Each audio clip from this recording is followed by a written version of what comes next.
Good morning. Good morning. This is the first time that we have been together out here in Kailua since the Kailua series. And some of you probably know that that work that we did out here during those weeks has spread all around the globe and become not only well known but very helpful to many of our students, hundreds of them, in the United States and Canada, England, even in Africa and Australia they've reached. And evidently something came forth from that work far greater than we realized as we sat here watching it unfold, hearing it unfold. And something like that, or rather something like the situation that existed then, exists now.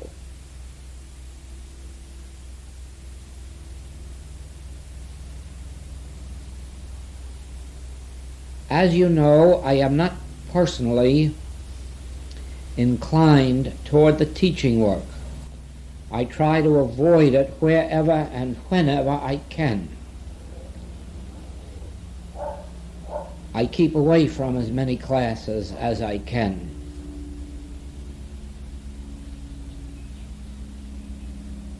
And we have classes only when you might say I'm under the compulsion of having them. So it is with this group. I haven't invited you here because I have a reason or know why, nor have I anything to say to you that's of any great value.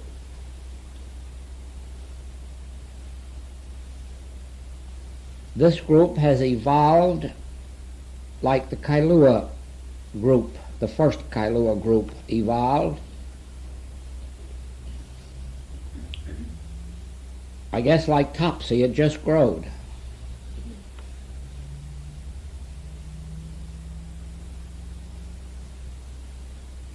And so my work at this minute is not easy. For I have nothing to say to you, and I have no message to give you, and I have no deep understanding to give you. And yet, we have been brought together because a message is to be delivered. It may help you to see what puzzles me sometimes in meeting some of our students and other metaphysical students whom I meet around the world, and learn from them that they have a very deep understanding of truth. It's something I've never had, and something I wouldn't know how about attaining. But I meet these people all of the time that have it. And I wonder sometimes what they do with it.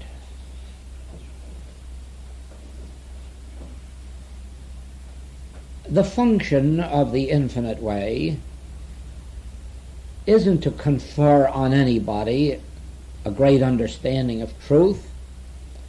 Otherwise, I would never have been elected and appointed by the powers that be to conduct the work.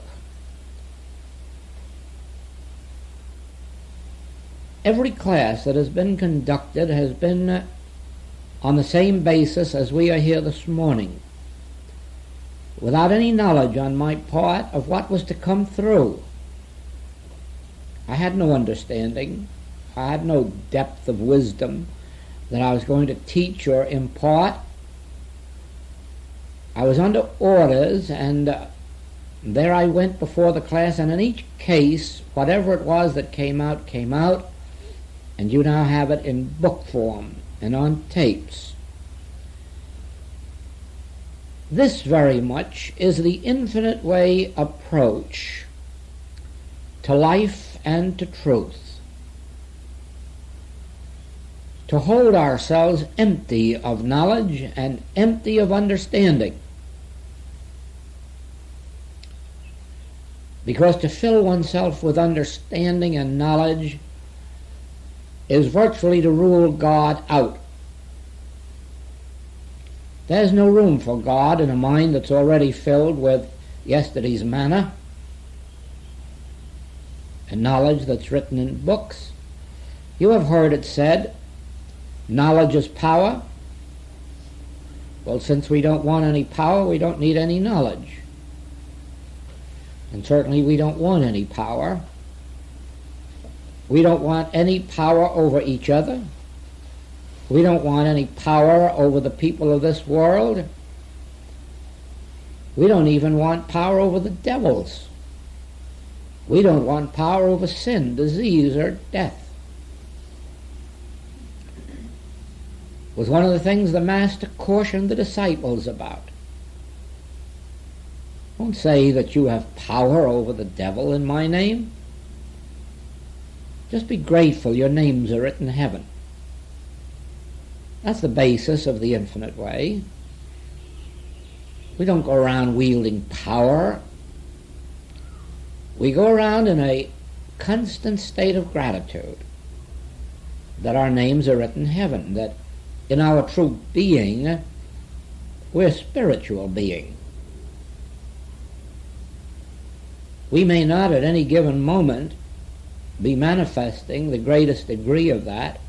We may not be showing as much forth to the world of that as we should. But basically, we know that we're not evil, that we have no evil motives or intentions.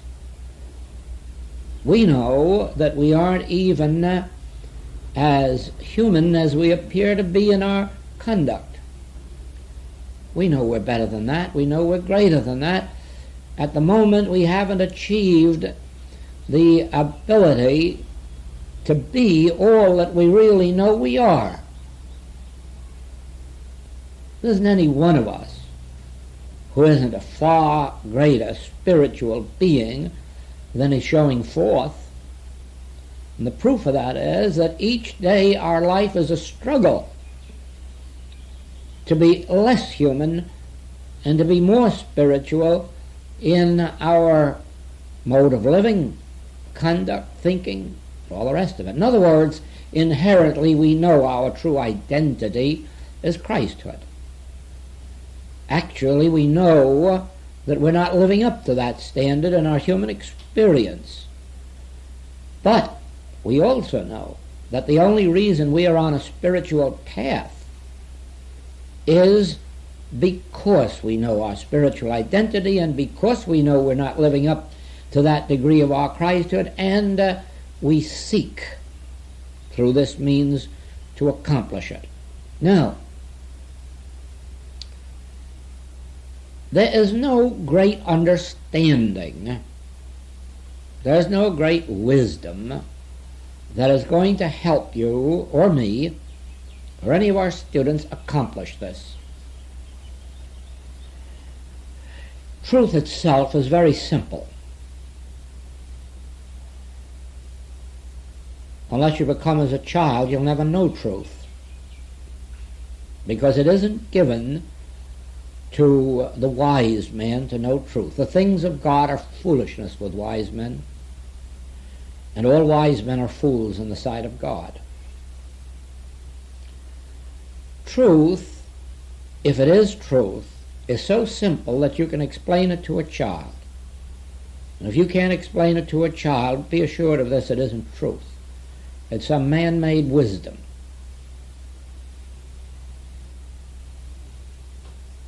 What have we realized of truth in all of these years that we've been on the path? Well, First of all,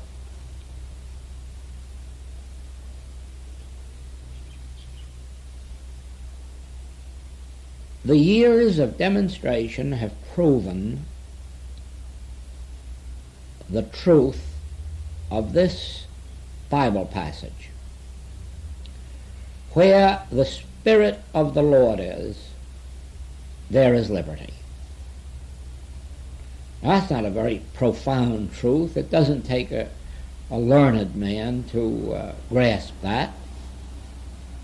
Simple people, uneducated people, young people can grasp that. Where the Spirit of the Lord is, there is liberty. Now just think that in that one statement you have an explanation for all the evil there is in the world. And yet the most profound scholars are devoting themselves to discovering the reason for evil on the earth. People are going through years and years of university study trying to find where evil comes from. People are trying, well, they're getting their PhDs in philosophy and trying to account for evil, for error. And in one simple verse, you have the whole answer to the whole of error. Where the Spirit of the Lord isn't, there is error. And that's as simple as it is, and it's demonstrable. It is demonstrable. Let me show you what I mean. Every one of our students who has accomplished any healing work at all has proven that one statement. Let there be a sick or poor or sinful person come to one of our students for help and earnestly and sincerely desire it. And you would find that this student would more than likely say, certainly, I'm happy to help you, and then sit down and meditate. There'd be no profound discussion of truth. There'd be no psychological attempt to reform the patient or tell them how loving they must be, or how grateful, or how pure, or how much reading they must do. Nothing of that kind. No attempt to spend hours with them, teaching them the deep wisdoms of the world. Just a simple, certainly, I'll be happy to help you. And perhaps a few simple statements of truth, and then sit back and meditate. For what purpose? What takes place in that meditation? The student, as quickly as possible, gets to the center of their own being and makes contact with that which we call God, the Spirit of God in man. Now, there is a spirit in man. The breath of the Almighty gives him peace and rest. There is a spirit in man. And our function is to make contact with that spirit. When we make contact with that spirit, the patient says, I feel better, or I've had relief, or a healing has taken place, or I have been offered employment, or I am comforted.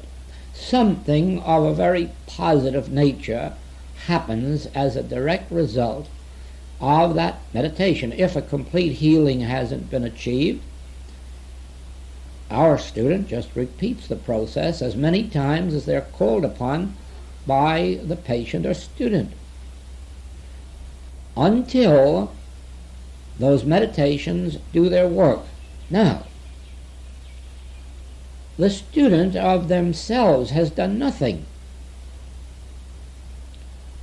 except the hardest work there is in all the world, and that's to put self aside and one's understanding and one's power and one's ego, so as to make contact with that invisible spirit and let it have its way. Now, where misunderstandings arise, where patients sometimes become dissatisfied with the results, is that the patient doesn't always understand the nature and purpose of the meditation, of the treatment, of our work, of the function of the infinite way. Often, through the reading of metaphysical literature or somebody else's promises, they believe that it's our function to heal their diseases. They believe that it's our function to prevent their sins, or our function to see that they get profitable employment or an abundance of the world's goods. And far be it from the purpose of our work to be that. As human beings, each of us has material blocks keeping us from God's grace, and the purpose of our work is to remove those blocks. That's what happens in a meditation. The Spirit of God comes, and it doesn't remove your disease or your sin or your poverty. It removes the materialistic block that is preventing your enjoying the fullness of the Godhead bodily. You see, the material sense of life, the one in which we were born and brought up, is one entirely devoted to the glorification of our personal selfhood. It is either the attempt to get us perhaps all the money that we think we need or want, or name or fame or health. In other words, a catering to our personal selfhood. That's all that material existence consists of. A continuous catering to ourselves. And when we improve a little and get better, we start being good to our mothers and fathers and children. And we really believe that that's being spiritual and good. By the time we start to be good to our cousins and nephews and nieces, we really think we're good people. And you see, all of that's nonsense. For it profiteth a man nothing to pray for his friends. It profiteth a man nothing to be good to his own parents and his own children, even his own cousins and fellow Republicans or Democrats. It becomes a spiritual way of life when we can pray that God's grace illumine human consciousness, whether it's our friends or enemies, whether it's our relatives or your relatives. It becomes a spiritual activity when we are willing for the sinners of the world to be forgiven their sins. Whether or not we can forgive them is of relative unimportance. What counts is that we be willing that God's forgiveness and God's grace touch them. Now, the function of our meditation is, first of all, to purify ourselves of selfishness, self-righteousness, self-ego, patriotism, all these things in which crimes are committed. Then our meditations are to eliminate, to dissipate personal sense in the patient or student who comes to us. It is to dissolve the grosser elements that make up material or human living. And then, when these changes have taken place in our own consciousness so that we're softer, more mellow, less demanding, more forgiving, more generous, not in the sense of giving more dollars, but in the wider circle to which we give those dollars.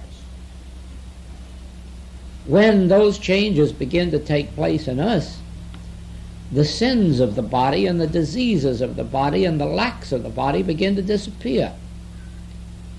No one spiritually can just heal another physically. I'll qualify that. It does often happen that a person comes to a spiritual healer for help and gets it without there being any immediate sign of a change in their disposition or character or characteristics. But actually that isn't so. If you watch that person over the next years, you'll see that a change has taken place in them. Either that or they will revert to their previous condition. The Master covered that when he said, "Neither do I condemn you, but go and sin no more, lest the worst thing come upon you." Now we have seen this many times in our work, that people have come to us for physical healings and received it with no apparent change in their spiritual or moral fiber, and then shortly either reverted back to the same disease or something just as bad and sometimes worse. In other words, they benefited from the degree of the consciousness of their practitioner, but they didn't hold to that benefit.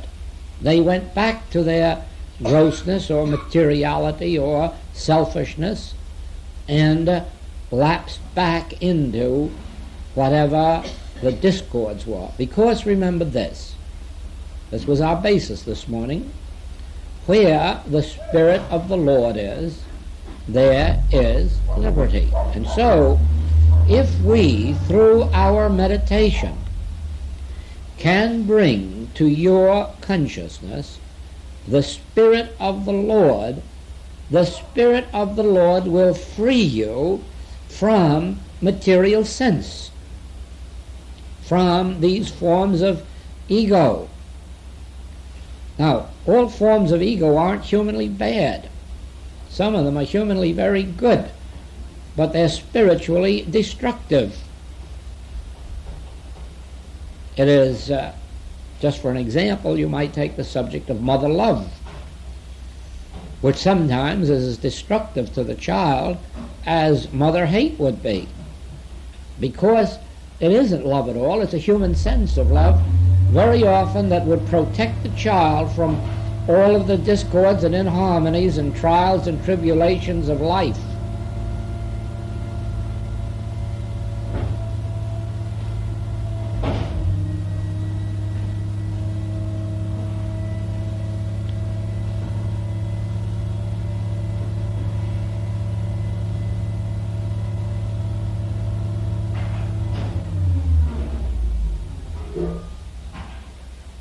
Then when the child goes out into the world and it's not prepared for what it is to face in the world, then it begins to realize that some of that love wasn't mother love but smother love.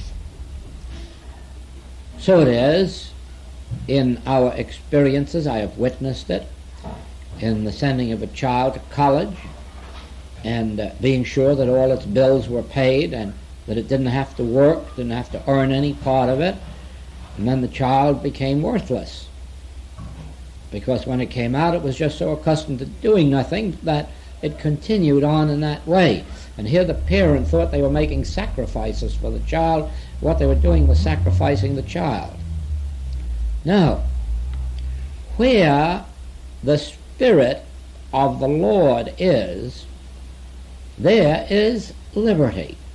And the Spirit of the Lord is brought into being by an individual who has in some measure risen above the personal sense of life.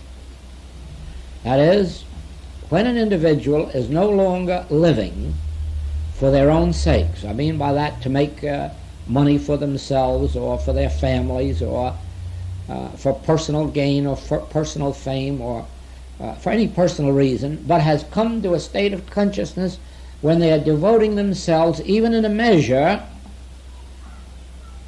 to the stranger, the wayfarer, the seeker, that individual is able to bring to light the Spirit of God.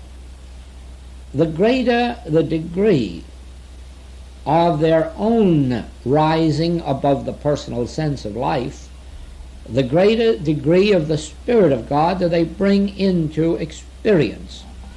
The Master illustrated that, first of all, in saying that in order to gain your life you must lose it, and then showing that he himself was willing to lose, to sacrifice the physical sense of life for what he thought or believed was to be his demonstration of immortality, the example that was to set the world free.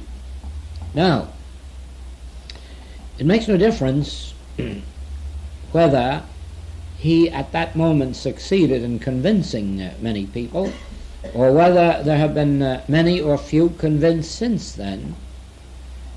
It is a fact that ultimately every knee will bend to that experience of the crucifixion. Ultimately everyone will see that the life of Jesus Christ was not forfeited, but that in forfeiting his sense of physical life, he demonstrated the extreme function of brotherly love and exhibition of immortality. Now, it isn't a profound or deep understanding or knowledge of truth that makes this demonstration. It is the simple understanding that anywhere that the Spirit of the Lord can be made evident, victory, immortality, health, harmony, wholeness, completeness, perfection can be made evident. In other words, it would really make no difference if you were on a battlefield or in the midst of a depression. It would make no difference if you were in the midst of infection or contagion. Wherever there is an individual who can rise to the contact with their inner selfhood, that which we call their Christ or Spirit or presence of God, you will find safety made evident, security, peace, health, harmony. Even the dead are raised in the presence of a deep enough degree of spiritual realization. Now, to know the truth that makes you free is to know simple truth. For instance, it is true that we have to get away from all of the church teachings that have been presented to mankind through the ages, because by the very nature of them they can't embody truth. It becomes necessary for an individual to become free enough in their own mind to ask the question, what is truth? What is truth? And if they will not ask it of man whose breath is in his nostril, don't ask it of men who are in high places, but ask it of the Father within, they will then be led to the right teaching or right teacher or right book where it is revealed. And most assuredly it won't be one of the orthodox religious teachings. Now, when you come to such a book, teacher, teaching, you will find that simplicity is the nature of the message. Why? It will reveal, so far as possible, the nature of God. And you will see that God is like nothing that you have been taught, for the simple reason that God is not something separate and apart from your own being, but that God is that which actually constitutes your own being. And if you ever have any hopes of meeting God, make up your mind now. You will have to meet God somewhere that is closer to you than breathing and nearer than hands and feet. And that means closer to you than any book can get you, and closer to you than any teacher can get you. So that if you really, really and truly want God, make up your mind to this. God is to be found within you. The kingdom is neither low here nor low there.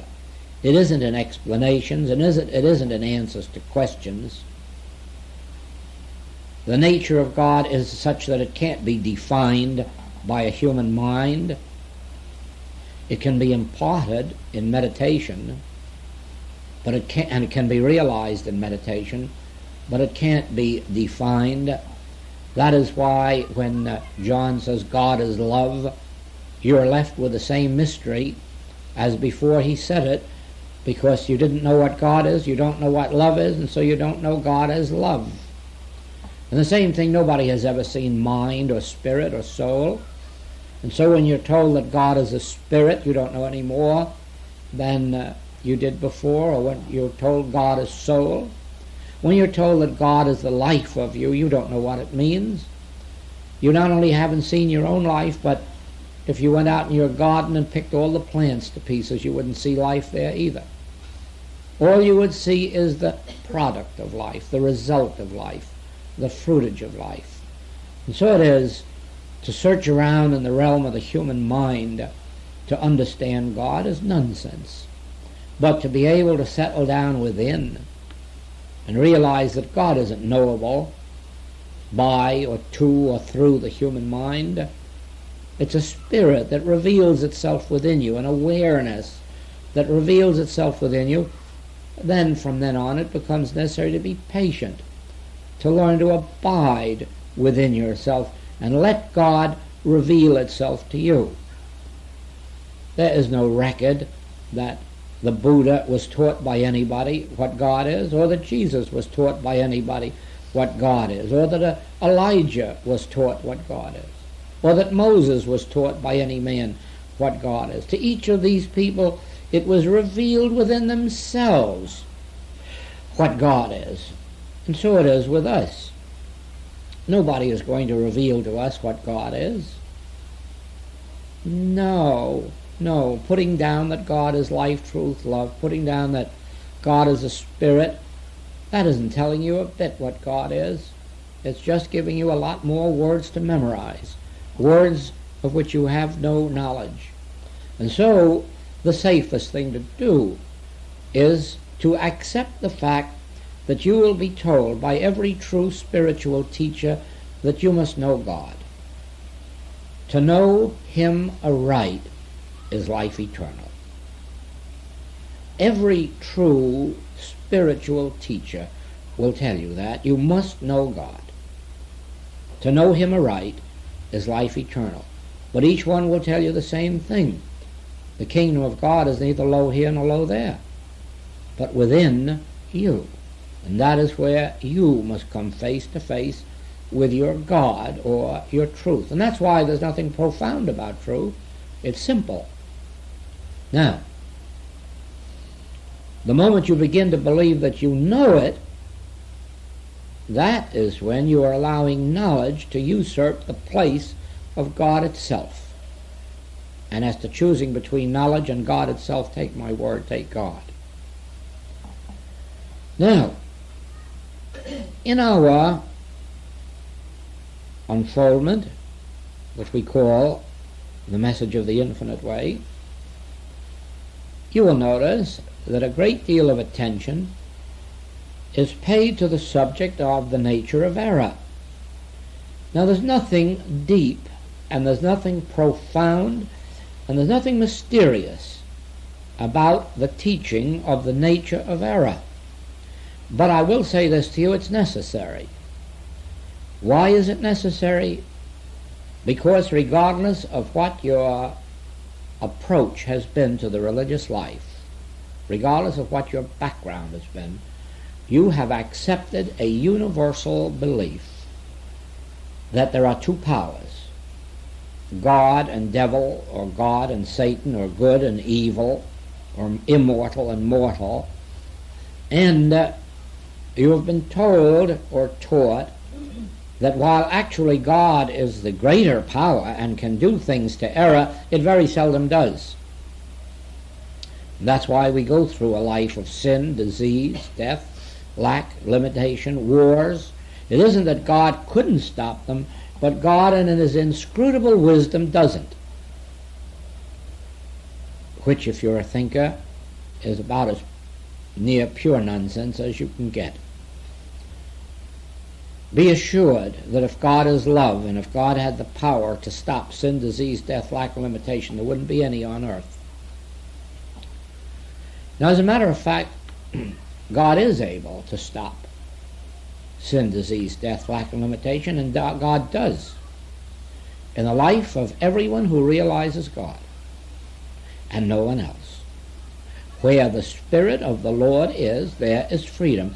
And I defy anyone on the face of the globe to bring me a man or a woman who has realized God and is still suffering from sins, diseases, deaths, and the horrors of human experience. Not that we don't all pass from human sight, but that's a long way from being death. Now,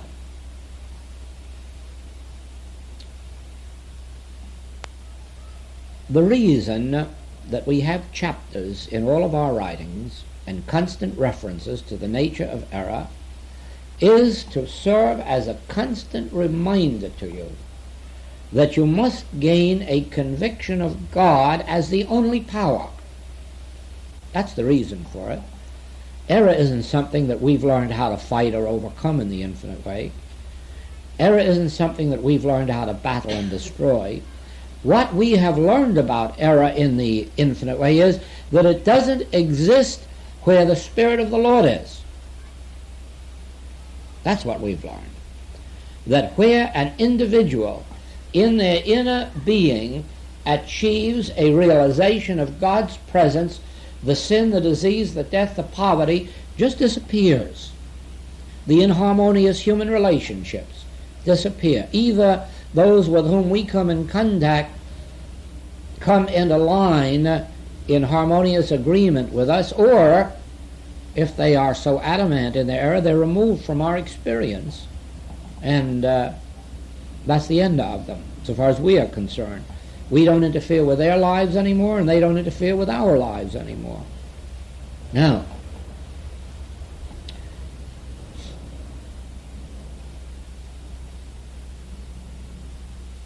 the simplicity of this is that it forever destroys idolatry in our experience. Now, all of the human race is based on idolatry.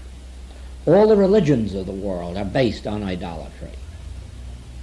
Even though they take such passages as "thou shalt not worship idols," I don't know of any religion that hasn't got them stuck up all over their temples and churches and synagogues and other places of worship.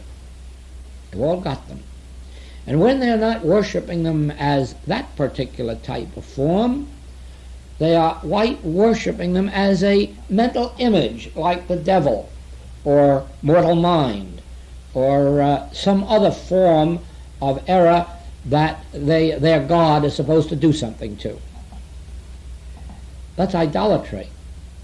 It is idolatry to fear a germ.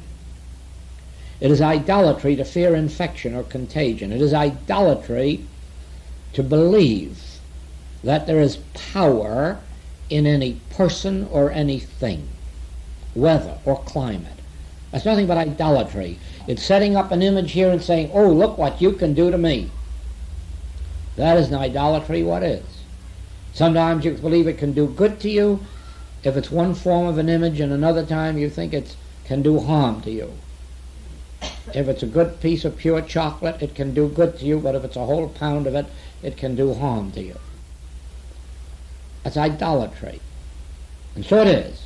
If a germ is in one form, it can be contaminating and dangerous, destructive. If it's another form, it can be a remedy for the same disease. Might be the very same germ,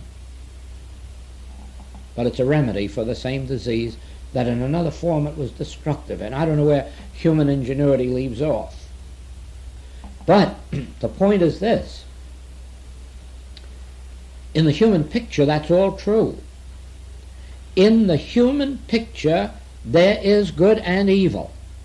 In the human picture, aspirin does heal. And miracle drugs sometimes heal, sometimes kill. In the human picture, there are good climates and bad climates. But strangely enough, there is no climate that's good to everybody and no climate that's harmful to everybody. Every climate is both good and evil. You will find people right here in these islands raving about the wonders of this magnificent climate, this paradise of the Pacific, and then you will find people all up and down this island suffering from the harmful influence of the weather here and the weather there, and then they ultimately have to leave the islands because the weather wasn't right. The climate wasn't right. It's nonsense, but in the human picture, it is a fact. Now, what takes the fact out of the human picture? The conscious realization of God. That's what does it. Nothing else does it. It's foolishness to go around making affirmations that food has no power, climate has no power, infection has no power, contagion has no power, depressions have no power. Sort of nonsense. They do. And as long as it's a human picture, they'll have power. But they have no power and they have no presence. They don't even exist where the Spirit of the Lord is realized. And that is why one of our practitioners can go before any form of sin or disease or lack or limitation or unhappiness, where there is a sincere and honest desire to come out of it. Our practitioners must succeed because they can bring the Spirit of the Lord to bear on the situation. Their lives are so dedicated, they've so far left behind self-seeking, that they can bear witness to the presence of God and bring these changes in human experience, but only in proportion to the patient's willingness to accept the presence of God. Because this I have learned in my travels up and down the world, everybody would love to get rid of disease and wars. The only thing they don't want to get rid of are their own qualities that perpetuate sins and diseases and wars. Those they would like to hug and hold. Most of them would still love to go on being patriotic Americans and patriotic Japanese and patriotic Germans and patriotic Russians and wipe everybody else off and mold everybody else to their will. Most everybody in the world wants more of the world's goods without any consideration for who may harm or suffer because of the good that they are seeking. That's the human picture. That is a catering to personal self and all guises and disguises. There wouldn't be any religious warfare in the world if all the Catholics could just wipe out all the churches and embrace us all in the loving folds of Mother Church. And I'm sure that it's true of the other churches. There'd be no trouble with them if they could just wipe out the Catholic Church and embrace everybody in the loving arms of their conviction. But you don't hear it said, let's all give up our convictions and throw it all in the middle of the pot and just accept God. No, and when you propose it, you will see where the human scene comes in. Oh, no, not let's accept God. That will wipe out the very thing we're trying to perpetuate. No.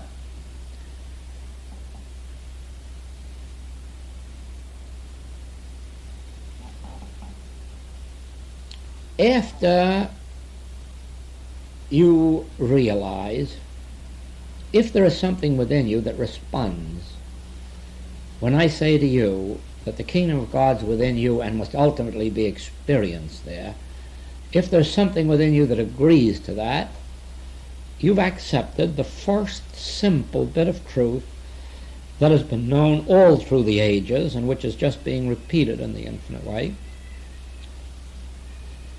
When you feel a response within you, when I say to you, error isn't something that has power or that you have to fear or battle. It is something you can well forget if you will turn your whole attention toward realizing, have an actual experience of God within you. Then you have agreed on this part of the teaching that concerns the nature of error. Once you have seen that a realization, an experience of God within you dispels anything that's in the nature of error, you've agreed with us on the teaching, and you see that there's nothing deep about it. It's just acknowledging that error in and of itself would have no power. It is only that in the absence of God that we have to set up these two powers to war with each other. When you've accepted those two, you're ready for the next step. What is prayer? Because it is through prayer that you make contact with God. It is through prayer that you live and move and have your being in God. Prayer is the connecting link between our human identity and our spiritual identity. Prayer is the mode that dissolves our humanness into our divinity.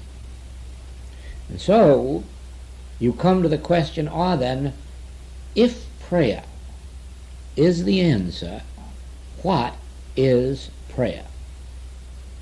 Now, teaching is a strange thing because sometimes you have to teach the negative in order to arrive at the positive. And this is particularly true with prayer, because since everybody has some idea of what they think prayer is, there is no way to teach prayer to them until they get rid of all those ideas. And the most important thing is to remember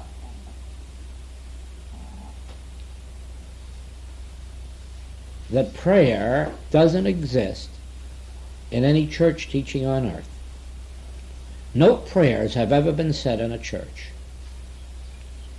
Prayer has never been used in a church except by individuals who went there and sat in the silence. Prayer has never been read from a platform or a desk or an altar. Prayer has never been voiced from any church platform in the history of the world. And the reason is this: prayer has no words. You can't pray in words or thoughts. And until you overcome the use of words or thoughts, you are not in prayer. Now, that's simply stated, but if there is a difficult part of a true truth teaching, that is the one.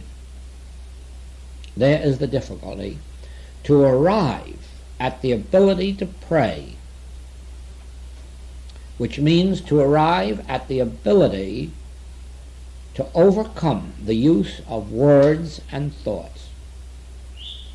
Now, I speak to you, remember, out of 27 years in this work, God cannot be reached through the human mind. If you want, you can write that down and paste it up in your mirror. God cannot be reached through the human mind.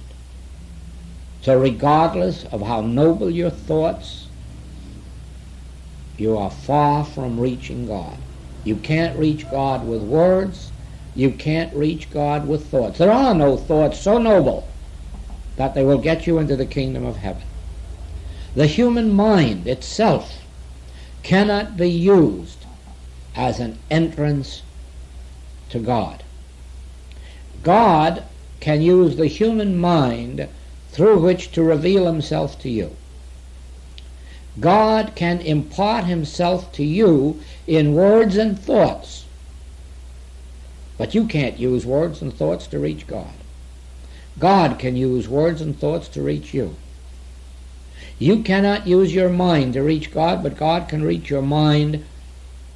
God use your mind to reach you. The mind is an avenue of awareness. It's an instrument. It's an instrument through which you can open yourself in a sense of receptivity.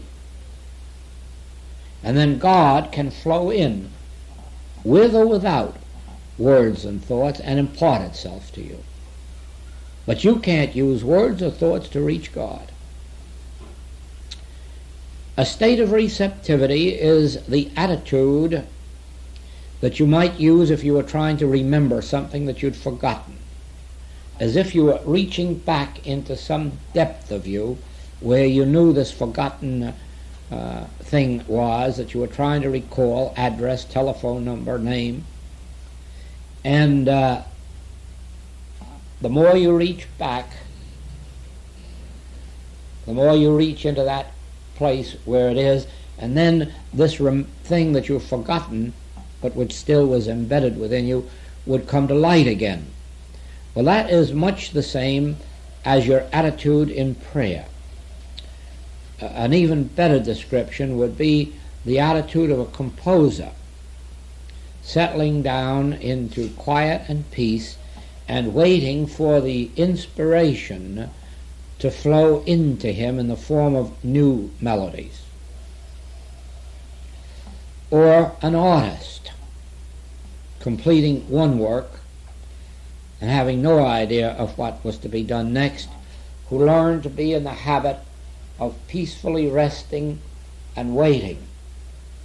And then all of a sudden his next picture comes before his eyes, or his next sculpture, or his next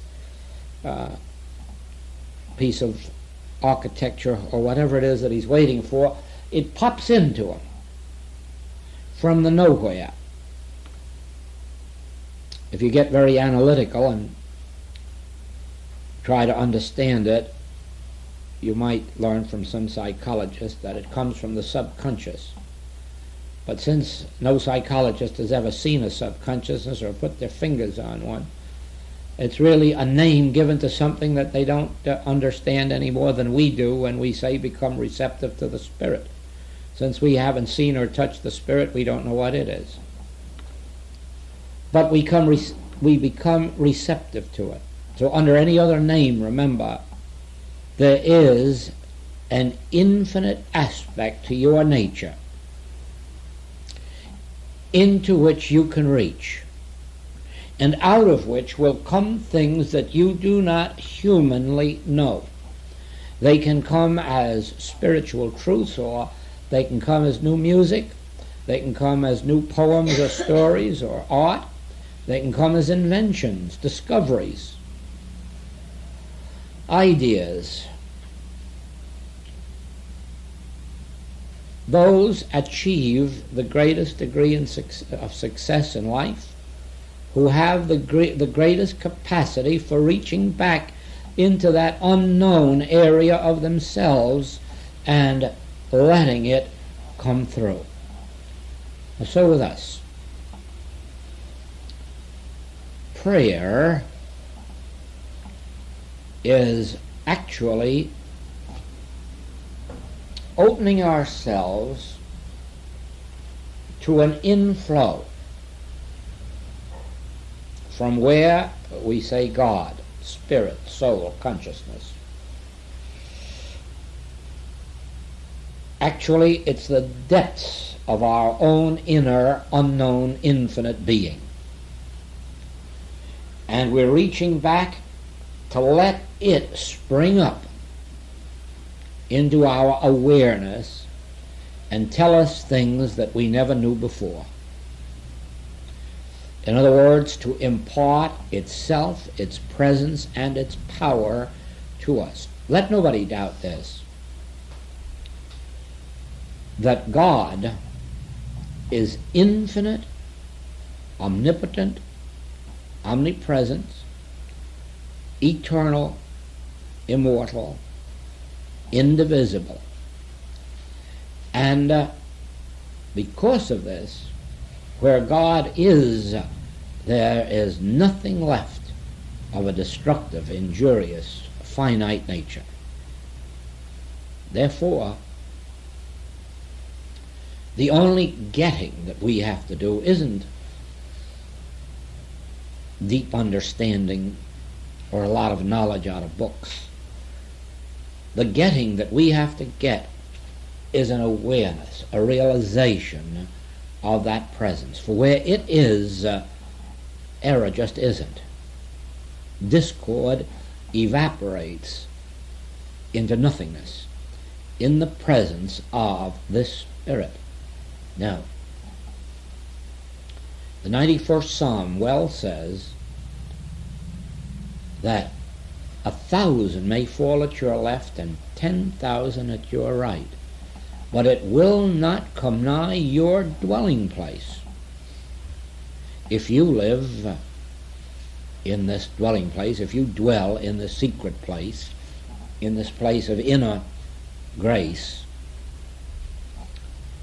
and Jesus repeats this in the 15th chapter of John. Many people overlook this. He says that if you abide in this word and let this word abide in you, you'll bear fruit richly. But as if you don't, you'll be as a branch that is cut off and withereth. Many people are wondering why there's sin, disease, death on earth. There's the answer. You're as a branch that is cut off and withereth. There's no other explanation. There's no need of going to study where evil comes from. That's where it comes from. Being cut off from the source. Where is the source? The same Master says within you. And you don't have to go to holy mountains for it. You don't have to go to Jerusalem for it. You don't have to go to temples for it. The kingdom of God is within you. It isn't low here and it isn't low there. The kingdom of God is within you. You have got to make contact with the kingdom of God within your own being. Now, it's a difficult process. It's one requiring patience, but it's not an impossible one. It has been achieved by many. Harmony is a natural goal for all of us. There isn't any of us that doesn't want to be well and have sufficiency and harmonious human relationships. But very often the reason we don't accomplish them is that that's all we want. And we can't attain them because we haven't enough human wisdom or human power to get them and make them stand up. Oh yes, one man has the ability to get $1 billion, but then he doesn't have the ability to hold on to a stomach that can digest the food that he can buy with $1 billion. Another man has the ability to get a healthy body, and then when he's got it, look at the wreck of him, with no mentality and with no soul to live on, and all he's got to show you is a hulk of flesh. And that disintegrates too, because the minute you cut yourself off from the spiritual source, even the finest physical body disintegrates. That's why many of these great athletes are old men before they reach middle age, because the body disintegrates so rapidly when there's no soul contact, and they go to pieces. That is why it is possible, really and truly, to build the body beautiful, and then, long before middle years, watch it fade out before your very eyes. Why? Because it has no contact with its real essence, which is the soul. And the Master exemplified this in, man shall not live by bread alone, but by every word that proceedeth out of the mouth of God.